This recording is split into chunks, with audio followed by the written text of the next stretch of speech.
¿Qué onda, mi gente? Soy su compa Suf y hoy nos vamos a meter en un tema que, híjole, está bien potente y que a muchos les va a volar la cabeza. Vamos a hablar de lo que Carl Jung, ese genio de la psique, nos reveló sobre la espiritualidad. Prepárense, porque esto va a avalar todo lo que piensan sobre Dios y el alma. ¿Alguna vez han sentido esa inquietud profunda? ¿Esa necesidad de conectar con algo más grande que ustedes mismos? ¿Algo que no se puede tocar ni ver, pero que se siente en lo más hondo del ser? Yo sé que sí, mi gente. Yo también he estado ahí. Es como si, en medio del ajetreo diario, una voz interna nos susurrara sobre un sentido más elevado, una trascendencia que parece estar siempre un poco fuera de nuestro alcance, ¿verdad? Esa angustia que se siente al buscar respuestas fuera cuando, en realidad, la clave está en el misterio que reside dentro de nosotros. Esa es la chispa de lo sagrado, esa sed de espíritu que a veces intentamos ignorar, pero que siempre regresa. Y es que Carl Jung, ese mero mero de la psique, nos enseñó que la búsqueda de la espiritualidad no es un capricho de la mente, sino una necesidad intrínseca del alma humana. Él no solo nos hablaba de neurosis y complejos, sino de un anhelo primordial, de una sed de significado que nos impulsa a ir más allá de lo puramente material. Yo también, en mi propio camino, he sentido el peso de una espiritualidad no reconocida, esa parte de mí que clamaba por una conexión más profunda y que al no ser vista me hacía sentir incompleto. ¿Cómo llenar ese vacío, verdad? ¿Cómo abrazar nuestra esencia si ignoramos esa dimensión espiritual? La respuesta, mis chavos, y esto Jung lo tenía clarísimo, es el reconocimiento de la psique como un campo de lo sagrado. No hay de otra. Es la base para comprender nuestra verdadera naturaleza y nuestra relación con lo trascendente. Imagina, por un momento, que tu vida es un templo y tú eres el custodio. Si ignoras el altar, si no reconoces los símbolos sagrados que residen en sus muros, ¿cómo esperas conectar con lo divino? Así es con nuestra psique. Esos anhelos espirituales, esas experiencias que nos sobrecogen, son como las señales de que hay algo más operando dentro de nosotros, algo que va más allá de la razón pura. Y ahí es donde entra la sabiduría de Jung, invitándonos a explorar las profundidades de nuestro ser, a desenterrar los tesoros ocultos de nuestro inconsciente, donde lo individual se une con lo colectivo y donde lo humano se encuentra con lo divino.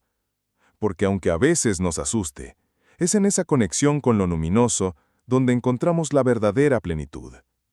Piensen en la búsqueda de sentido, por ejemplo. ¿Cuántas veces nos hemos topado con personas que tienen todo lo material, pero se sienten vacías por dentro? O al revés, gente que no tiene mucho, pero irradia una paz y una alegría que te hacen pensar, ¿qué onda con este vato o bata? Jung nos diría que esa diferencia radica en la conexión con lo espiritual, con esa dimensión que nos da propósito y trascendencia. La espiritualidad, para Jung, no era una religión en particular, sino una función natural del alma humana, una necesidad de encontrar significado y conexión con algo más grande. Y es que no hay cortes que hagamos con palabras, mi gente, sino con la valentía de encarar nuestra sed de lo sagrado, de aceptar que aquello que buscamos afuera muchas veces vive dentro de nosotros, esperando ser reconocido. Este camino, el de la individuación que tanto nos habló Jung, es profundamente espiritual, ¿eh? Es un camino de valentía, de autoobservación, de decir sí a la totalidad de quienes somos, incluyendo esa dimensión trascendente. Porque la plenitud no se encuentra evadiendo lo que nos da vértigo o lo que no entendemos con la lógica, sino abrazándolo, integrándolo. Así es como nos volvemos completos, como nos liberamos de las cadenas invisibles que nos atan a una visión puramente materialista de la existencia. Y justo ahora, te pregunto a ti, que me estás escuchando, que me estás viendo, ¿qué aspecto de tu espíritu está realmente pidiéndote atención, anhelando ser reconocido y vivido plenamente? Piénsalo bien, ¿eh? Porque la respuesta podría ser la llave para abrir esa puerta a una dimensión de tu ser que ni imaginabas. A ver, mi gente, pónganse bien truchas con esto porque Jung nos abrió los ojos a algo bien potente. ¿Ha notado cómo la figura de Dios o de lo divino aparece en todas las culturas, en todas las épocas, con diferentes nombres y formas, pero con una esencia similar? Jung no se conformaba con las explicaciones superficiales de la religión. Él fue más allá, mucho más allá. Para él, las imágenes de Dios, los mitos, las leyendas, no eran solo invenciones humanas, sino manifestaciones de arquetipos profundos en el inconsciente colectivo. Así es como si nuestra psique tuviera un chip, una predisposición a experimentar lo divino, a crear imágenes de lo sagrado. Imagina que tu mente es un cine, y los arquetipos son las películas universales que se proyectan sin importar dónde naciste o en qué época vives. Así, el arquetipo de Dios, o del self, que para Jung era la totalidad de la psique, incluyendo lo consciente y lo inconsciente, lo humano y lo divino, es una de esas películas que se repiten una y otra vez. Y es que Jung era un genio, al mostrarnos cómo estas imágenes de lo divino, de lo perfecto, de lo absoluto, a menudo se manifiestan en nuestras vidas, en nuestros sueños, en nuestras fantasías. Pero aquí viene lo interesante y a veces lo incómodo. Así como hay un arquetipo de lo divino, también existe la sombra de Dios. ¿Qué significa esto, mi gente? Que en la misma imagen de lo sagrado, en la misma idea de la perfección, se esconden sus opuestos. Si pensamos en un Dios solo bondadoso y luminoso, estamos negando la sombra, la parte oscura, el caos, el mal. Y Jung decía que negar esa sombra, tanto en lo divino como en nosotros mismos, es bien peligroso. Es como intentar transmutar el plomo en oro sin antes reconocer la oscuridad interior. ¿Cómo vas a conocer la totalidad de lo divino si solo te quedas con la parte bonita? No se puede, ¿verdad? Porque lo divino, lo luminoso, es vasto, es paradójico, es a veces terrible y a veces sublime.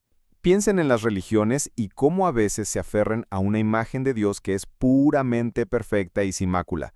Y al hacerlo, ¿qué pasa con todo aquello que no encaja en esa perfección? Se le condena, se le niega, se le proyecta hacia afuera. Esto genera comportamientos disfuncionales a nivel colectivo e individual. La fuga de la realidad espiritual, por ejemplo, cuando la gente se refugia en dogmas y rituales vacíos sin una experiencia genuina de lo sagrado. O la tiranía de la persona religiosa, esa máscara de santidad que algunos se ponen negando sus propias sombras y proyecciones, juzgando a los demás con severidad. ¿Y qué decir de la negación de la sombra de Dios? Esa tendencia a ignorar la parte destructiva, caótica o incomprensible de lo divino, lo que lleva a una espiritualidad superficial e incompleta. Todos estos son señales, alertas de que hay patrones arquetípicos que necesitan ser comprendidos e integrados. Son como gritos de auxilio de nuestra propia psique y del inconsciente colectivo, pidiéndonos que le echemos un ojo a la totalidad de lo divino, a las paradojas que encierra. Porque si solo vemos un lado, si solo aceptamos la luz, estamos cojeando, estamos incompletos. Y si a eso le sumamos la convivencia con complejos religiosos, que minan nuestra energía psíquica, que nos dejan sin pilas, entonces tenemos un cóctel explosivo. ¿Qué parte de ti aún está atrapada en una imagen limitada de Dios, por miedo a descubrir la inmensidad y las paradojas del self divino que puede ser sin esos viejos complejos? Esa es una pregunta que vale oro, ¿eh? Jung nos invitaba a un acto de valentía suprema, mirar hacia adentro y hacia la historia de la humanidad con honestidad y coraje para entender las profundas raíces psicológicas de la experiencia religiosa. No es fácil, mi gente, lo sé, pero es la única forma de alcanzar la totalidad del self, de unir lo que está separado, de hacer conscientes esos aspectos inconscientes de lo divino que nos manejan desde las sombras. Es como si la vida nos estuviera dando pistas todo el tiempo, a través de los mitos y las religiones, para que descubramos esas piezas de nuestro rompecabezas interno.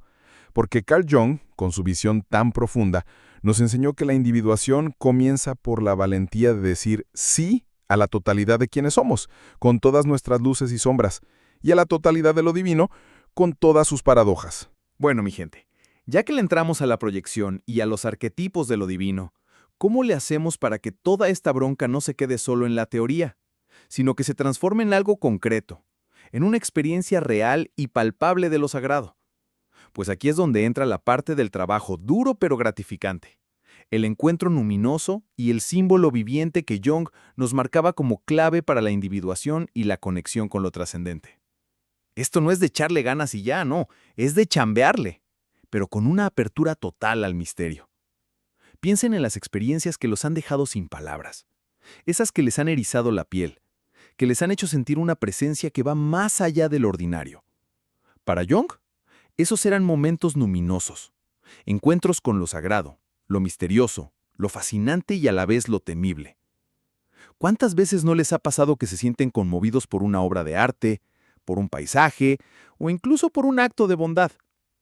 Prestar atención a esas experiencias, a esas sensaciones, es un primer paso poderoso para dialogar con nuestro inconsciente y con la dimensión espiritual. Es como si el alma nos hablara directamente, sin filtros, y nosotros tenemos que aprender a escuchar. Pero no todo es sentir bonito, ¿eh? También hay que confrontar la sombra de lo divino, es decir, las partes de la experiencia espiritual que nos asustan, que nos desafían, que no encajan en nuestras ideas preconcebidas de lo que debería ser lo sagrado. Puede ser la sensación de insignificancia ante la inmensidad del universo, el dolor inexplicable de la existencia, o la propia imperfección de las instituciones religiosas. Confrontarla no significa rechazarla o evadirla, sino reconocer su existencia, entender de dónde viene y por qué se manifiesta. Es como tener un invitado incómodo en casa. No lo sacas a patadas, sino que te sientas a platicar con él, lo escuchas y buscas la manera de que se integre sin hacer un desmadre. Es un acto de respeto, no solo por lo otro, sino principalmente por tu propio self. La integración, mi gente, no es simplemente alejar lo que nos hace sentir incómodos en lo espiritual, no. Es asimilar y transformar los contenidos psíquicos, incluso aquellos que provienen de las profundidades de lo divino. Es como un proceso de digestión. No sacas lo que te cayó pesado, sino que lo procesas, lo descompones y absorbes lo que te nutre. Así, esa sensación de caos o de misterio que antes te perturbaba puede transformarse en una profunda comprensión de la vida. Es saluda en una oportunidad para una fe más auténtica y consciente. Es un trabajo alquímico, donde el plomo de nuestras neurosis espirituales se convierte en oro. Y en este camino, Jung nos hablaba del símbolo viviente. ¿Qué es esto? Es aquello que nos conecta con lo luminoso, con el inconsciente colectivo, con lo trascendente, y que al mismo tiempo tiene un significado personal y profundo para nosotros. Puede ser un sueño, una imagen, un ritual, una figura arquetípica. Son puentes entre lo consciente y lo inconsciente, entre lo humano y lo divino. Cultivar la conexión con el self, ese centro de nuestra psique que contiene nuestra verdadera esencia y que es el punto de unión con lo transpersonal, es nutrir esos símbolos vivientes. Es meditar, es pintar, es escribir, es involucrarse en prácticas que nos conecten con nuestro mundo interior y con lo arquetípico. Es un acto de humildad y de fe en nuestra propia capacidad de sanación y de conexión con lo sagrado. Les voy a dar un ejemplo bien emocional, mi gente. Imaginen a alguien que ha crecido en una religión rígida y que con el tiempo siente que su espíritu se ahoga en dogmas y reglas. Por años, esta persona intenta encajar, intenta creer en una imagen de Dios que ya no le resuena. Un día, a través de una crisis existencial, de sueños poderosos o de un encuentro inesperado con la naturaleza, experimenta un momento luminoso. No es fácil, ¿eh? Duele romper con lo establecido, con lo que se supone que debe ser. Pero al dialogar con esa nueva experiencia, al abrazar la incertidumbre y la paradoja, al entender que lo divino es mucho más grande de lo que le habían enseñado, esa persona empieza a integrar una espiritualidad más auténtica. Ya no es una esclava de las ideas ajenas. Ahora, su búsqueda de Dios se transforma en una conexión profunda con el self, con lo sagrado que reside en su propio ser y en el mundo. Es un proceso desafiante, claro que sí, pero profundamente transformador. Porque existen cortes que no hacemos con palabras, sino con la valentía de encarar nuestra sed de lo sagrado y darle un lugar en nuestra totalidad. Y al hacerlo, nos acercamos cada vez más a nuestro verdadero self, a esa plenitud espiritual que tanto anhelamos. ¿Y qué creen, mi gente? Llegamos a la parte más chingona de este viaje, el momento en que vemos la luz al final del túnel, cuando el alma renace. Cuando nos aventamos a ese encuentro luminoso, cuando le echamos ganas a explorar el símbolo viviente, a confrontar la sombra de lo divino y a escuchar a la sabiduría que brota de lo más profundo de nuestra psique, pasa la magia. Es como si el universo conspirara a nuestro favor, porque de repente surge una autenticidad espiritual que te da en toda la torre, pero de la buena. Dejas de buscar a Dios fuera de ti y descubres que lo divino reside en tu propio ser, en tu propia experiencia, sin dogmas ni mediaciones. Es una sensación de libertad que no tiene precio, ¿eh? Y con esa autenticidad viene una claridad de propósito que te conecta con un sentido trascendente de la vida. Ya no andas divagando, ya no te sientes perdido en un mundo sin sentido. Sabes que eres parte de algo más grande, que tu existencia tiene un significado profundo, una conexión con lo universal. Y con esa claridad, ¡pum!, una energía psíquica renovada te invade, pero una energía que surge de lo más hondo de tu ser, de tu alma. Esa energía que antes se te iba en búsquedas infructuosas o en intentar encajar en moldes ajenos, ahora la puedes canalizar para vivir una vida con propósito, con pasión, con un profundo sentido de conexión con lo sagrado. Es una chulada neta. Y lo más importante de todo, mi gente, es que se abre un espacio sagrado para la manifestación de tu self, en su dimensión más trascendente. ¿Qué significa esto? Significa que te conviertes en tu versión más completa, más íntegra, más sabia, pero también más conectada con lo divino, con esa fuente primordial de vida. Es la coronación de la individuación, ese proceso de convertirte en un ser único, en un todo que integra tus luces y tus sombras, lo humano y lo divino. La verdadera plenitud trascendente, mis cuates, no es esconder lo que no nos gusta o aparentar ser perfectos, para nada. La verdadera plenitud comienza cuando tomamos la decisión firme de abrazar nuestra totalidad, incluyendo esa dimensión espiritual que nos habita, de decir sí a cada parte de nosotros, sin juicio, con compasión. Porque integrar la espiritualidad, tal como Jung la concebía, es un acto de respeto, no solo por el otro, sino principalmente por tu propio self y por la inmensidad de lo divino. Es entender que todo lo que hemos vivido, lo bueno y lo malo, cada crisis y cada revelación, nos ha traído hasta aquí. Que cada experiencia, cada herida, cada triunfo, ha contribuido a formar la persona que somos hoy, un ser con una profunda dimensión espiritual. Y cuando aceptas eso, cuando integras todo, te vuelves invencible. Eres dueño de tu historia, de tu poder, de tu destino, y un canal para la manifestación de lo sagrado en tu propia vida. Así que, mis queridos exploradores de la psique y del espíritu, quiero lanzarles un reto, una llamada a la acción de esas que te mueven las entrañas. ¿Están listos para seguir desvelando los misterios de la espiritualidad que Jung nos mostró? ¿Están listos para abrazar su totalidad, para confrontar su sombra y para dejar que su self brille con toda su fuerza, conectándose con lo divino que reside en ustedes? Quiero que me compartan aquí abajo, en los comentarios, cuáles aspectos de su espiritualidad ya se atrevieron a explorar, o cuáles están listos para integrar. No hay respuestas correctas o incorrectas, solo la valentía de mirarse a uno mismo y de abrirse al misterio. Y si quieren seguir en este viaje de transformación, si quieren seguir desentrañando los secretos de la psique y el espíritu con la sabiduría de Carl Jung, no se les olvide suscribirse a este canal y activar la campanita. Porque esto apenas empieza, mi gente, y juntos vamos a seguir descubriendo que lo que Jung reveló sobre la espiritualidad va a avalar todo lo que pensamos sobre Dios y el alma. Échale ganas y nos vemos en la próxima.